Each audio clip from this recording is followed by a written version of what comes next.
할렐루야. 네, 오늘 요즘 우리 푸른나무교회에 새로운 바람이 불고 있습니다.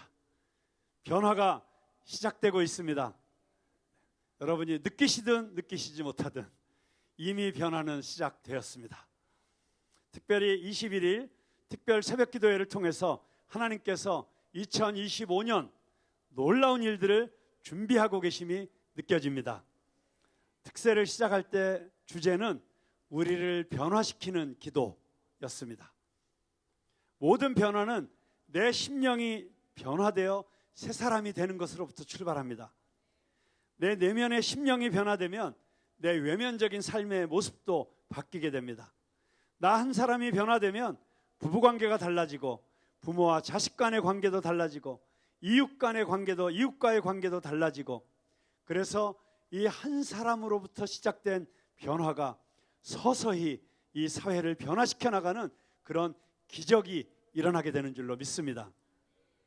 그래서 이번 주부터는 우리를 변화시키는 기도 시리즈를 마치고 기적을 일으키는 기도 시리즈로 말씀을 전하고 있습니다. 남은 3번의 특세를 통해서 하나님께서 저와 또 우리 성도님들 한 사람 한 사람, 그리고 우리 푸른나무교회 안에 놀라운 기적, 그리고 무엇보다도 정말 이 대한민국에 하나님께서 놀라운 기적을 베풀어 주실 줄로 믿습니다. 그러나 그 어떤 기적도 비교할 수 없는 기적 중의 기적, 도무지 이해할 수 없는 기적, 바로 그 기적이 성탄의 기적입니다.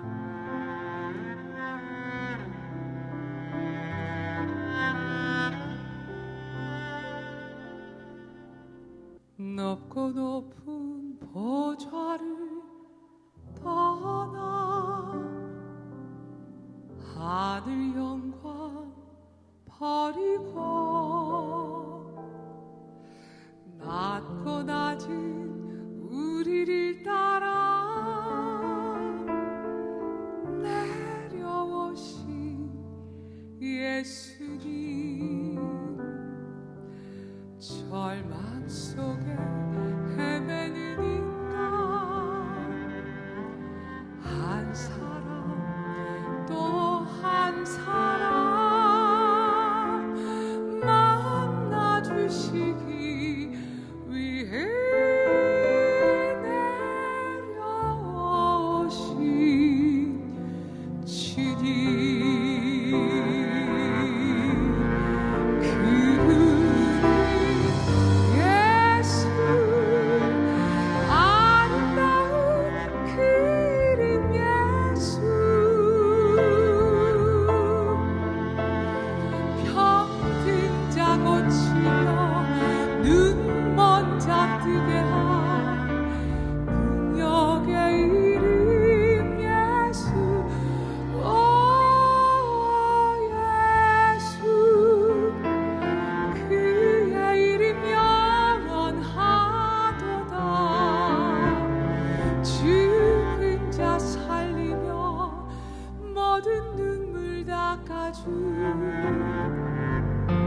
하나님 아들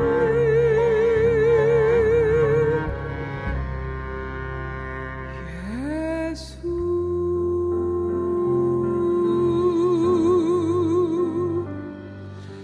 넓고 넓은 편한 길 떠나 세상 영광 버리고 좁고 좁은 고난 길 따라 죽임당한 어린 양, 죄악 속에 빠진 인간 한 사람 또 한 사람 구원하시기 위해 십자가 지신 주님, 그분은 예수, 아름다운 그 예수.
그 이름 예수, 그 예수님이 우리에게 오셨습니다.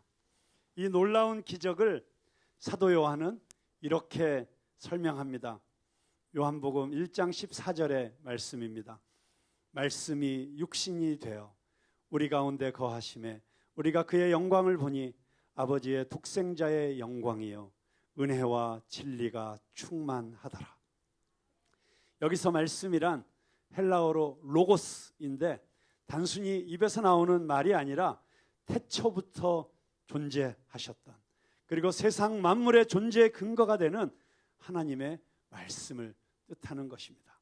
요한복음 1장 1절은 그래서 이렇게 이야기합니다. 태초에 말씀이 계시니라. 이 말씀이 하나님과 함께 계셨으니 이 말씀은 곧 하나님이시니라. 아멘. 말씀이 곧 하나님이요 예수 그리스도이시라고 요한은 이야기하고 있습니다. 인간을 사랑하신 하나님이 스스로 낮아지셔서 인간의 몸을 입고 태어나신 이 놀라운 기적의 사건, 그것을 우리는 성육신 또는 인카네이션이라고 부릅니다. 그런데 하나님께서, 하나님의 독생자께서 왜 굳이 사람의 몸으로 세상에 오셔야만 했을까요? 신학적으로 아마 많은 설명이 가능할 것입니다. 그리고 아무리 많은 책을 우리가 쓰고 또 그 수많은 책을 읽는다고 해도 하나님이 피조물인 인간의 몸을 입고 오셨다는 이 사실은 우리가 절대로 완벽하게 다 이해낼 수 없는 신비의 영역에 속할 것입니다. 그럼에도 불구하고 오늘 우리는 요한이 우리에게 전해준 이 복음의 이야기 가운데서 왜 예수님이 이 땅에 오셨을까? 예수님이 이 땅에 오심으로 도대체 우리에게는 어떤 놀라운 기적의 선물이 주어졌는가 하는 것을 살펴보려고 합니다. 예수님께서 인간의 몸을 입고 이 땅에 오신 그 첫 번째 이유를 사도 요한은 우리에게 은혜를 선물하시기 위해서 오셨다고 말하고 있습니다. 예수님이 사람의 모습으로 이 땅에 오셨지만 그렇다고 해서 하늘의 영광이 사라진 것은 아닙니다. 즉 성육신으로 인해서 하나님의 영광의 본질까지 훼손된 것은 아니라는 것입니다. 그 육신 안에 하나님의 영광을 감추어 두고 계셨습니다. 그러다가 변화산에서 어느 날 그 영광이 완벽하게 모습을 드러낸 영광스러운 사건을 우리는 또 다른 복음서의 이야기 속에서 발견할 수 있습니다.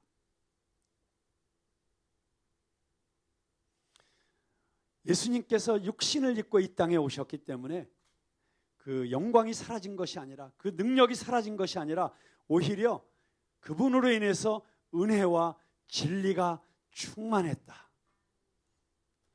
요한복음 1장 16절의 말씀에 보니까 우리가 다 그의 충만한 데서 받으니 은혜 위에 은혜로라.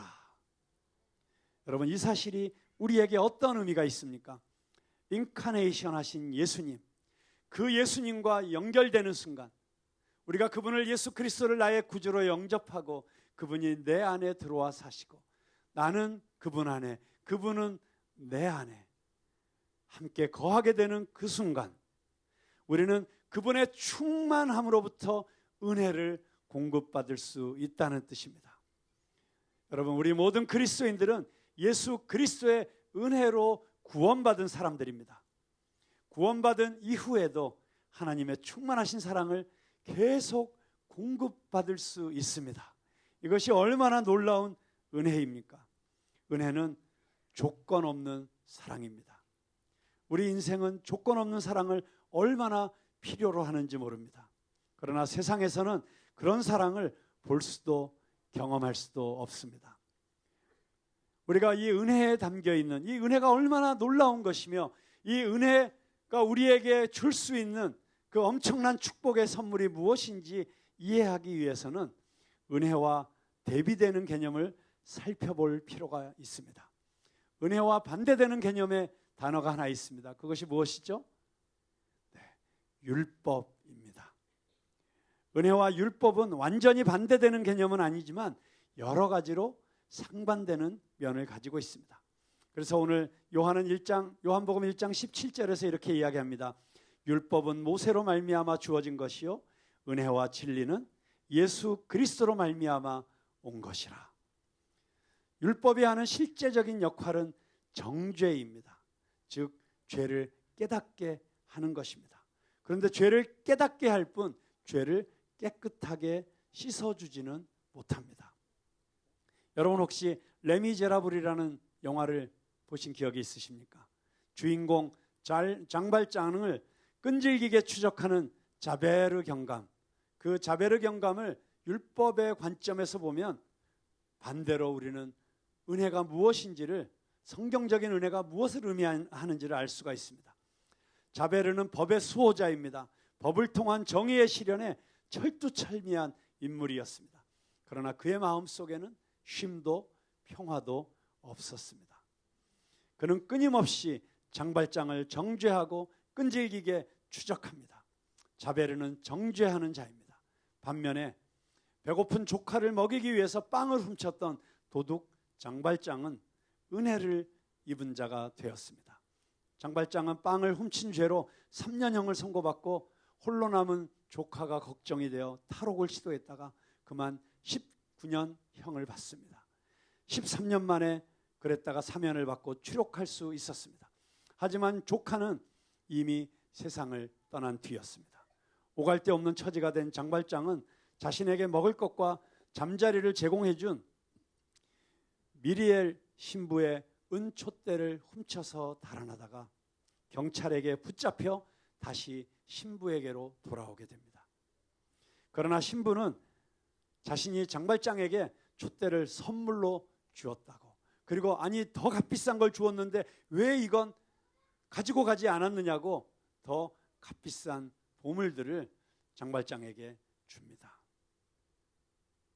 미리엘 신부는 장발장에게 은촛대를 다시 내어주면서 너무나도 말이 안 되는, 있을 수가 없는 이런 상황에 충격을 받아서 어안이 벙벙한 장발장에게 이렇게 이야기를 합니다. 내가 그대의 영혼을 사서 하나님께 드렸습니다. 장발장은 태어나서 처음으로 은혜를 경험했습니다. 그때부터 그의 인생은 180도 달라졌습니다. 다른 사람이 가진 것을 훔치는 사람이 아니라 자신이 받은 은혜를 나누어 주는 사람으로 바뀐 것입니다. 그렇습니다. 율법은 우리를 변화시킬 수 없습니다. 옳고 그름을 따지는 것으로 우리를 변화시킬 수 없습니다. 우리를 변화시키는 것은 사랑의 은혜입니다. 은혜가 장발장의 죄를 깨끗하게 했고 그를 구원했던 것처럼 바로 이 은혜를 우리에게 주시기 위해서 우리를 죄로부터 깨끗하게 하시고 구원하시고 우리의 모든 마음속에 있는 불안함과 두려움과 상실감과 죄책감과 수치심과 부끄러움을 깨끗이 씻어주시고 우리에게 참으로 아름다운 삶을 선물하기 위해서 2000년 전에 이 땅에 오신 분이 바로 예수 그리스도이십니다. 그리고 그 은혜를 통해 구원받고 그 은혜를 통해 죄사함 받고 그 은혜를 통해 살아갈 힘을 얻고 그 은혜를 통해서 삶의 의미와 목적을 가진 사람들은 나의 나 된 것은 오직 주의 은혜라 고백할 수밖에 없습니다. 내 평생 살아온 길 뒤돌아보니 짧은 내 인생길 오직 주의 은혜라 내 평생 살아온 길 뒤돌아보니 짧은 내 인생길 오직 주의 은혜라 주의 은혜라 주의 은혜라 내 평생 살아온 길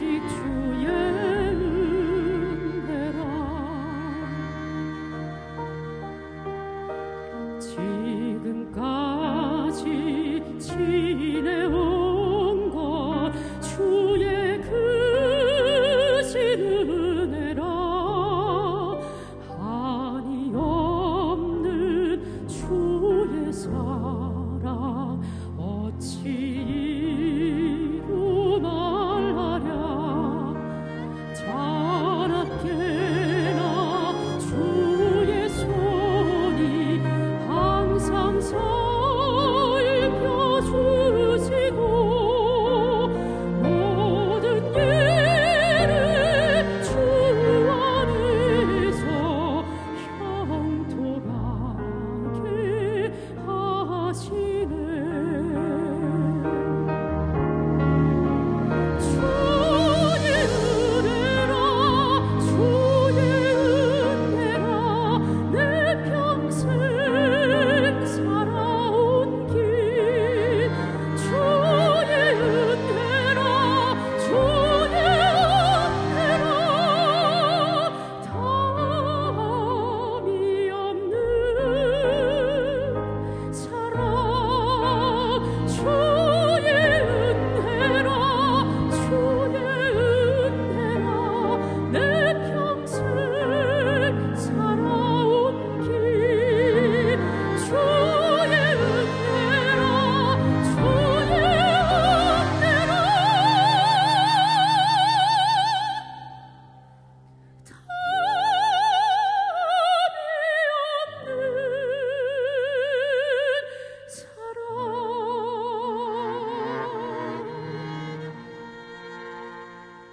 달려갈 길 모두 마치고 주 얼굴 볼 때 나는 공로 전혀 없도다 오직 주의 은혜라 나는 공로 전혀 없도다 오직 주의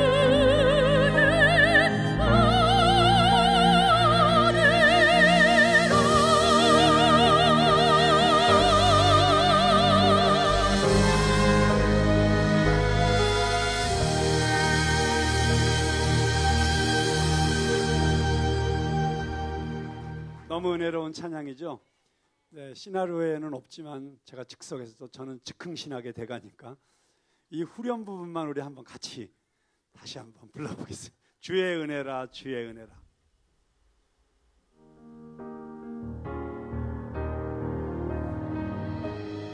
은혜라 주의 은혜라 내 평생 살아온 길 주의 은혜라 주의 은혜라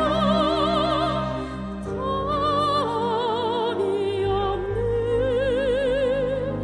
사랑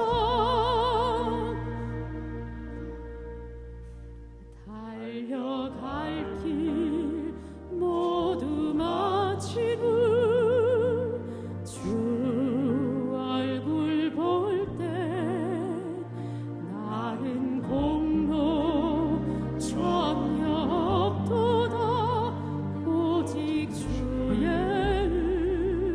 은혜라 나는 공로 전혀 없도다 나는 공로 전혀 없도다 오직 주의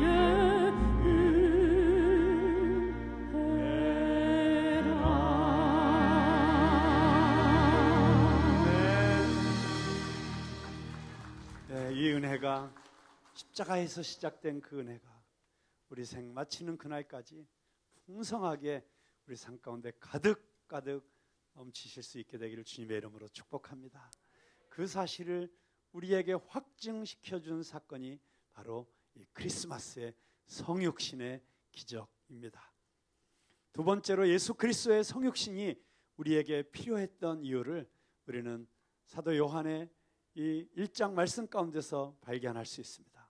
바로 우리에게 진리의 삶을 선물하기 하시기 위해서입니다. 독생자로 이 땅에 오신 분, 그는 아기의 모습으로 왔지만 여전히 하나님이셨습니다. 그의 탄생은 하나님의 나타남이었습니다. 요한은 이렇게 증언합니다. 요한복음 1장 18절 말씀. 본래 하나님을 본 사람이 없으되 아버지 품속에 있는 독생하신 하나님이 나타내셨느니라. 그렇습니다.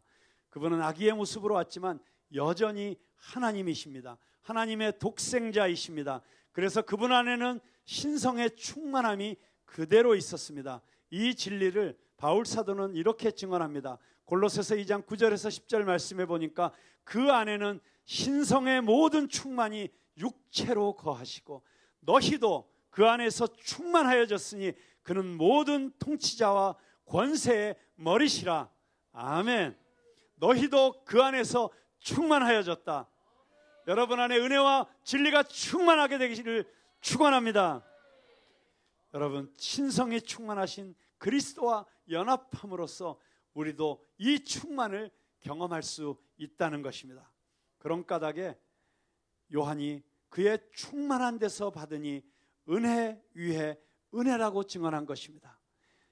예수님께서 우리에게 주신 은혜는 째째하게 아까워서 그냥 마지못해서 흘려주는 그런 은혜가 아닙니다. 하나님께서 우리에게 주시는 은혜, 예수 그리스도 안에서 우리에게 나타나시는 은혜는 말도 안 되는 은혜, 낭비하시는 은혜, 거룩한 희생으로 나타나시는 은혜인 줄로 믿습니다. 그래서 이 은혜를 받으면 단순히 우리가 구원의 은혜만 받는 것이 아닙니다. 영광스러운 독생자에게는 은혜뿐만이 아니라 진리가 충만하다, 그렇게 말하고 있습니다. 은혜는 우리를 구원하고 우리로 하여금 하나님의 조건 없는 사랑을 다시 경험할 수 있도록 만들어 줍니다. 은혜로 우리는 다시 하나님의 아들과 딸이 되는 권세를 받았습니다. 그렇다면 진리의 역할은 무엇입니까? 사도 요한은 진리에 대해서 이렇게 말합니다. 요한복음 8장 32절 말씀해 보니까 진리를 알지니 진리가 너희를 자유케 하리라. 아멘. 여러분, 자유의 반대 개념이 무엇입니까?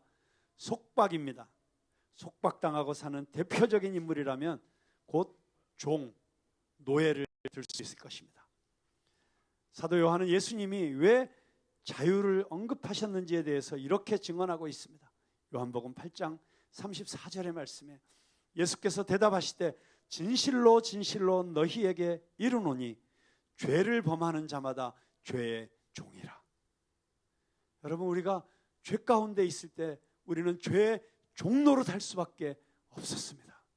우리가 죄의 종이 되어서 살아가고 있다는 것이 우리의 삶 가운데서 어떻게 나타납니까? 우리는 끊임없이 욕심의 종이 되어서 살아갑니다. 우리는 끊임없이 정욕의 종이 되어서 살아갑니다. 끊임없이 미움과 시기와 질투와 상처의 종이 되어서 끌려가는 삶을 살고 있습니다. 그래서 그 불안을 해소하고자 우리는 하나님 아닌 다른 어떤 것들을 우리의 우상으로 삼고 그 우상에서 위로를 받고 그 우상에서 만족을 얻고 그 우상 가운데서 평안을 얻고 싶어서 쫓아갑니다. 그러나 그 우상은 처음에는 우리가 원하는 것을 주는 것 같지만 결국은 그 우상은 또다시 우리를 더 심각한 노예 상태로 만들어버리는 것이 우상인 것입니다. 그래서 우리에게는 평안이 없습니다. 우리에게는 자유가 없습니다. 내가 끊을 수 있을 줄 알았는데 절대로 못 끊습니다. 내가 언제든지 그만둘 수 있을 줄 알았는데 그만둘 수 없습니다. 내가 언제든지 떠날 수 있을 줄 알았는데 떠날 수 없습니다. 그렇게 묶여서 사는 사람들의 모습, 그것이 우리가 죄의 종이 되어 살아가는 모습이라고 주님은 말씀하고 있습니다. 여러분, 우리가 이 죄의 종이라는 이 신분에서 자유로워지려면 무엇이 필요합니까? 진리가 필요합니다. 이 진리는 어떤 논리적인 진리, 철학적인 진리, 형이상학적 개념에서 나온 그런 진리가 아니라 예수님이 말씀하시는 이 진리는 인격적인 진리입니다. 바로 예수 그리스도가 진리이십니다. 요한복음 8장 36절에 그래서 예수님께서는 그러므로 아들이 너희를 자유롭게 하면 너희가 참으로 자유로우리라. 우리가 예수님을 받아들이는 순간, 예수님을 내 삶의 주인으로 모시는 순간, 예수님이 내 안에 들어오셔서 나를 다스리시고 나의 모든 죄를 깨끗이 씻어주시고 나에게 말씀하시고 나를 목자 되어서 인도해 주시기 시작하시면 우리는 우리를 묶고 있던 모든 속박으로부터 자유케 될 수 있습니다. 예수님께서 진리가 너희를 자유롭게 하리라 말씀하신 이 말씀을 가장 절실하게, 가장 간절한 상황에서 경험했던 한 사람이 있습니다. 바로 가늠하다 현장에서 잡혀온 여인입니다. 여인을 둘러싸고 돌을 들고 서 있던 사람들은 율법에 따라서 이 여인을 돌로 치는 것이 마땅하다고 소리 지르고 있었습니다. 그들이 누구였습니까? 바리새인들과 서기관들입니다. 이들은 율법을 가르치고 율법에 따라서 사는 사람들이었습니다. 이 장면 속에서 우리는 은혜와 율법의 선명한 대조를 볼 수가 있습니다. 그들이 소리칩니다. 때려 죽여라! 때려 죽여라! 저런 죄인은 죽어야 마땅하다. 그런데 예수님께서는 그 소란한 정죄의 외침 속에서, 그 손가락질 속에서 오히려 조용히 땅에 글씨를 쓰시고 계셨습니다. 이윽고 몸을 일으켜 던지신 한 말씀이 그 모든 소란을 잠재웠습니다. 요한복음 8장 7절의 말씀입니다. 그들이 묻기를 맞이하는지라 이에 일어나 이르시되 너희 중에 죄 없는 자가 먼저 돌로 치라 하시고, 아무도 여인을 향해서 돌을 던지지 못했습니다. 양심의 가책을 받은 이들이 하나씩 둘씩 떠나고 정막만이 남았을 때 아직까지 정죄의 두려움에 사로잡혀 고개를 들지 못하는 이 여인에게 예수님께서 주신 말씀이 무엇입니까? 요한복음 8장 11절 말씀. 대답하되 주여 없나이다. 예수께서 이르시되 나도 너를 정죄하지 아니하노니 가서 다시는 죄를 범하지 말라 하시니라. 여러분, 이것이 바로 은혜가 아니겠습니까? 조건 없는 용서와 사랑이 아니겠습니까? 예수님이 공의와 진리의 주님이셨기 때문에 이런 놀라운 용서의 선포가 가능했습니다. 예수님의 은혜를 경험한 여인은 비로소 자유를 얻을 수 있었습니다. 여러분, 그렇다고 해서 예수님만 믿으면 모든 것이 쉽게 용서된다고 생각해서는 안 될 것입니다. 예수님이 주시는 것은 싸구려 용서, 싸구려 은혜가 아닙니다. 가늠한 여인에게 용서의 선포를 하시기 위해서 말씀이신 하나님이 스스로 낮아지셔서 이 땅에 오셨습니다. 뿐만 아니라 우리의 죄를 대신 짊어지시고 채찍에 맞으시고 창에 찔림을 당하셨으며 십자가에서 거룩한 피를 흘리시고 죽으셨다는 사실을 기억하십시오. 죄의 값이란 이토록 엄청난 것입니다. 우리 힘으로는 도저히 이 죄의 값을 치를 수 없습니다. 그런데 예수 그리스도께서 우리를 대신하여 우리가 담당해야 될, 우리가 짊어져야 될 모든 죄의 짐을 짊어지시고 십자가를 지셨기 때문에 우리는 용서를 얻을 수 있었고 자유함을 얻을 수 있었습니다.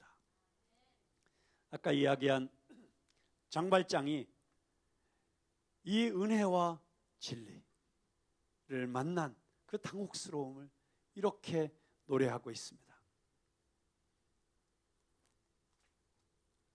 제가 노래를 조금만 잘하면 뮤지컬 레미제라블에 나오는 이 대목을 노래로 불렀을 텐데 아쉽습니다. 가사만 들으시기 바랍니다. 아름다운 예수님, 내가 누구인지 아시죠? 난 밤중에 도둑, 개처럼 피해 다니던 자, 증오의 울부짖음밖에 남지 않았는데 당신이 보낸 그는 나를 형제라 불렀사오며 그는 나를 믿는다고. 당신은 그날 내 영혼을 만지시고 내게 사랑을 가르치셨나이다. 그리고 나를 묶는 대신 내게 자유를 주셨나이다. 그리고 내가 한 번도 가보지 못한 길로 가게 하셨나이다.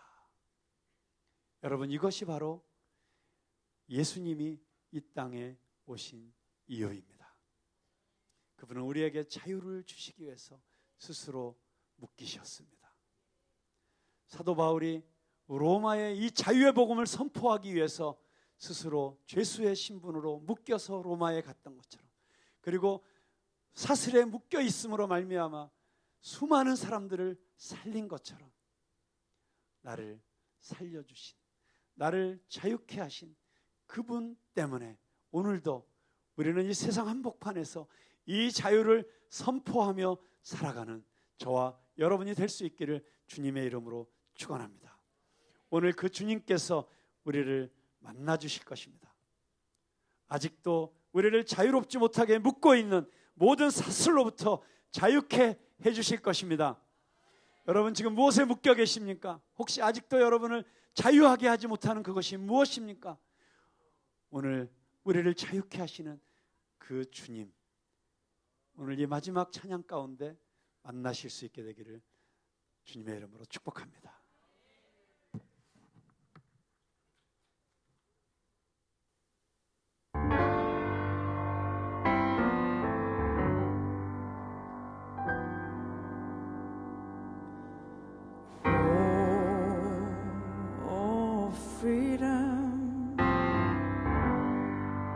Oh, freedom.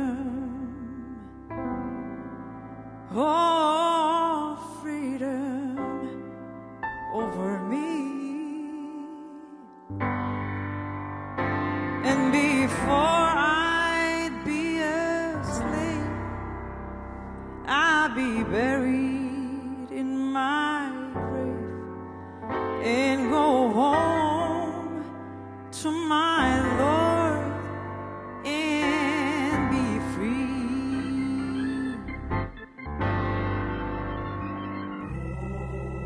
Oh, freedom. Oh, freedom. Oh, freedom over me. And before I'd be a slave, I'd be buried in my grave and go home to my Lord and be free. Amen. No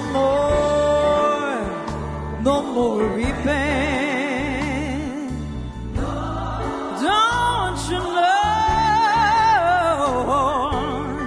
No more weeping over me. Oh,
본향에서 난 자유해.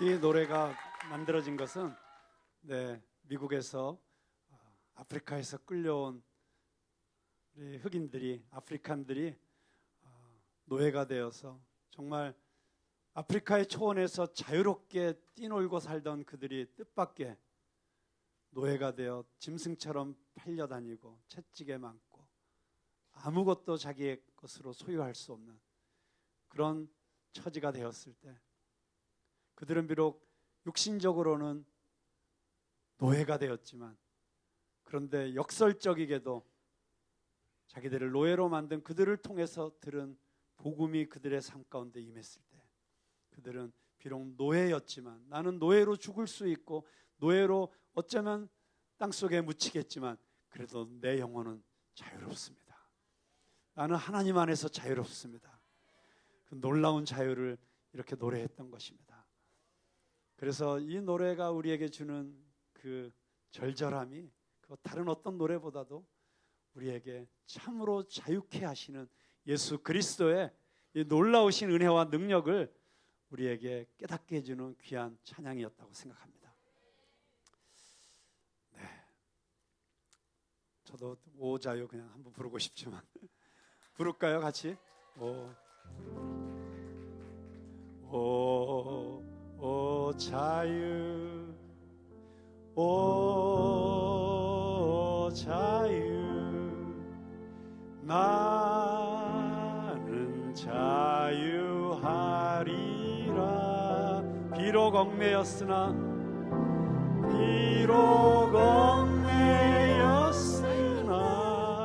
나는 이제 돌아가리. 자유 주시는 내 주님께 다시 한번 오 자유,